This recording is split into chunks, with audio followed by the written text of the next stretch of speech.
Bagi Anda yang belum mengenal Fishbo, Fishbo adalah program catur komputer yang dirilis pertama kali di tahun 2014. Sejak kelahirannya, program ini beberapa kali diperbaharui, dan pada tahun 2019, Fishbo terbuka untuk publik. Stockfish sebagai putih mengawali D4, dan permainan bertransformasi ke London System.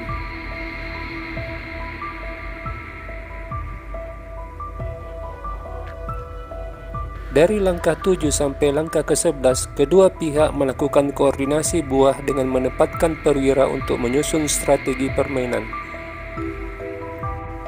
Seperti yang Anda lihat, hitam menawarkan pertukaran gajah.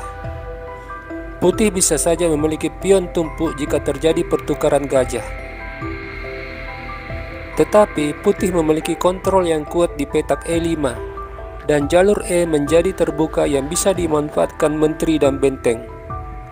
Anda juga bisa lihat, putih memiliki 4 pion di sayap raja, dan ini bisa dijadikan ide bagi putih melancarkan serangan pion di sayap raja. Oleh karena itu, di langkah ke-11, hitam tidak melakukan pertukaran gajah. Dia mengalihkan benteng ke jalur C. Dibalas Stockfish dengan benteng D1, sebuah strategi shadowin menteri. Lalu kuda manuver ke E7, dan putih mulai memanfaatkan strategi shadowin benteng dengan menukar gajah. Menteri kali gajah. Kemudian Stockfish melanjutkan strateginya dengan pion E4, dengan tujuan memprovokasi agar hitam masuk dalam rencana putih dengan memukul pion. Dan jika ini terjadi, hitam kehilangan pion yang melindungi menteri dari shadowin benteng.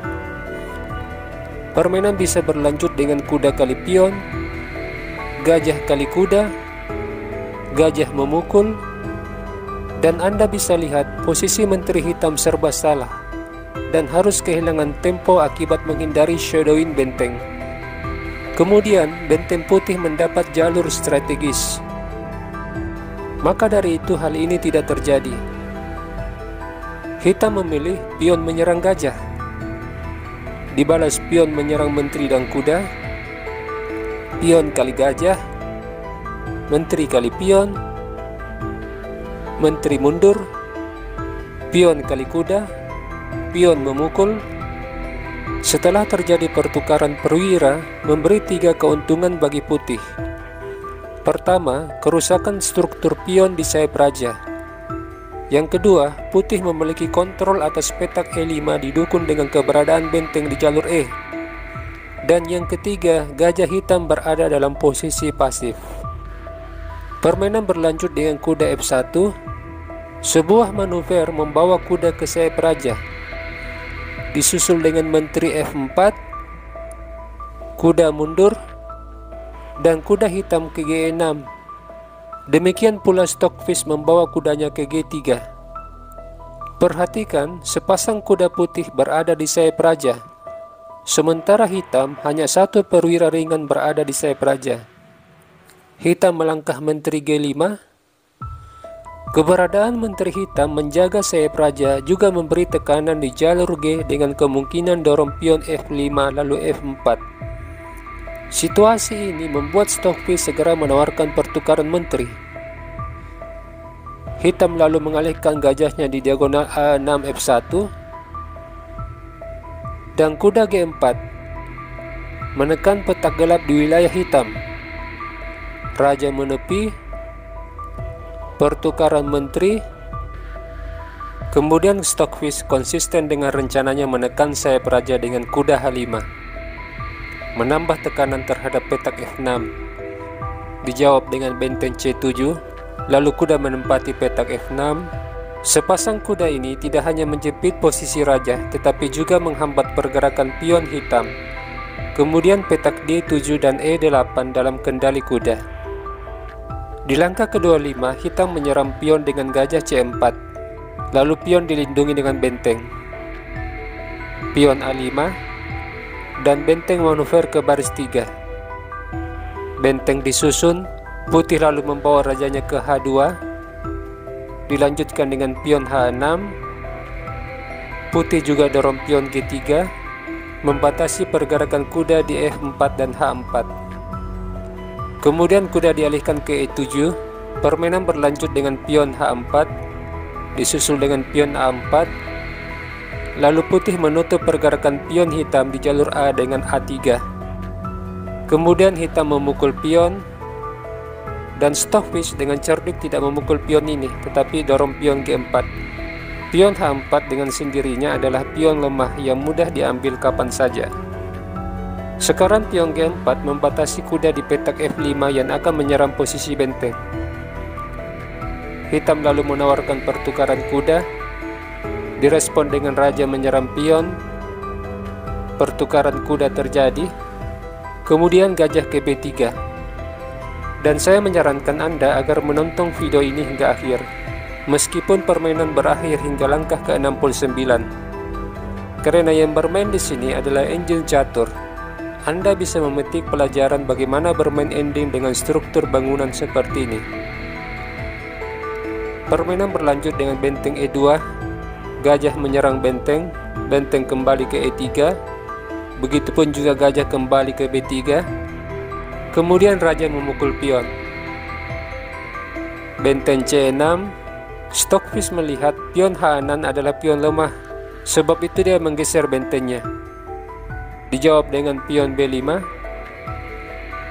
Stockfish lalu membuka jalan bagi benteng menyerang pion dengan mengundurkan rajanya. Pion dilindungi dengan raja, kuda skak, raja G6, dan benteng disusun, menambah tekanan terhadap pion. Setelah mendapat tekanan di sayap raja, hitam lalu melakukan serangan balik di sayap menteri dengan dorong pion B4. Serangan terhadap formasi pion dengan tujuan membuka jalan bagi benteng. Dijawab dengan kuda F4, raja G7, lalu pion C memukul. Jika pion A memukul, maka pion didorong. Tentu saja pion ini harus dipukul. Selanjutnya benteng A6. Kedua pion putih berada dalam ancaman. Oke, kita kembali. Setelah pion dipukul, hitam benteng C1.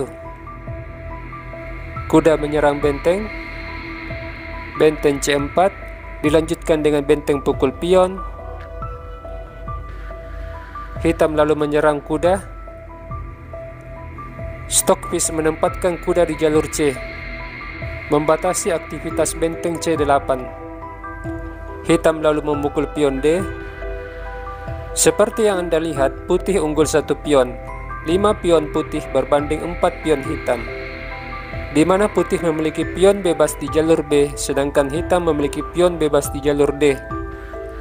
Dalam situasi ini, putih terlebih dahulu memperkuat posisi pion G4 dengan F3.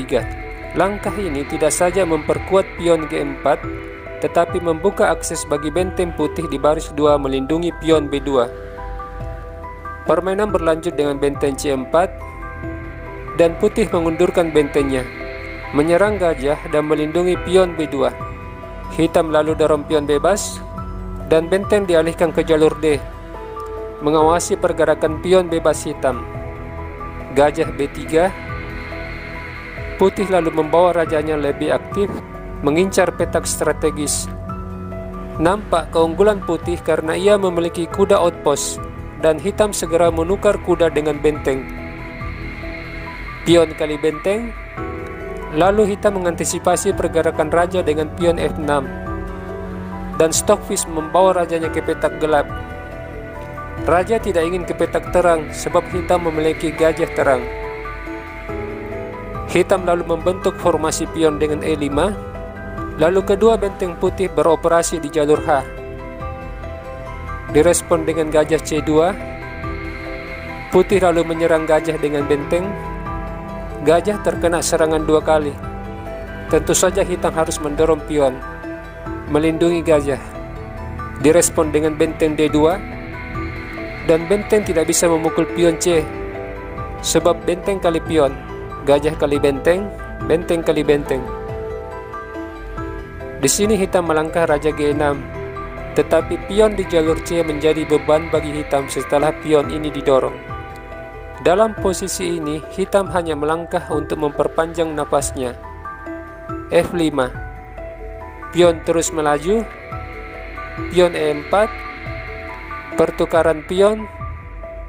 Disusul dengan benteng menyerang pion. Pion bebas putih dipukul. Benteng juga pukul pion. Raja G5. Dan tibalah saatnya kita di penghujung video, di mana Stockfish mengajarkan kepada kita bagaimana bermain sepasang benteng. Pelajaran yang bisa dipetik yaitu bagaimana membatasi pergerakan raja dengan benteng, selanjutnya menggiring raja ke baris terakhir. Benteng D4, benteng C5, benteng H2, raja G6, benteng skak, raja G7, benteng diadu, benteng C4, benteng A5, benteng C7, benteng disusun, raja F8, benteng diadu, benteng C6, benteng diadu kembali, lalu benteng ke C4, benteng A7, benteng C8, dan pion G5 mengakhiri perlawanan hitam, sebab rajanya dibatasi oleh benteng, dan benteng hitam tidak bisa meninggalkan baris terakhir. Oke, sekian dulu video ini, semoga bermanfaat.